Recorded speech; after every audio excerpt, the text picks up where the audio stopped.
Guys, nabunggo ko yung kotse namin na bago.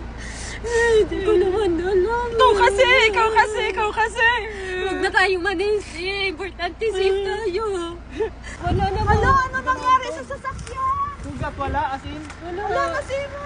Kayo. Wala naman ang sasakyan nasira. Ito, okay ka lang ha. Hindi ka nasaktan, asin. Baka gusto mo kamustahin kami. Hindi mo na talaga, promise. Tip, pasa, nauntong ka. Wala bang makamusta sa akin? Guys, gusto niyo ba kamustahin ako?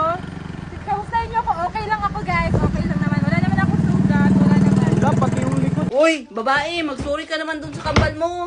Yung kotse maayos naman yun. Maayos. Gagastos pa kami niyan. Hindi yun gagastos, insurance ang sagot doon. Bahala siya. Bahala, maayos yun, maghintay ka lang. Pabida-bida kasi akala mo marunong mag-drive. Eh, hindi naman. Aks na kapag salita Naman, ng... nag-aayos ako ng stocks ng sabon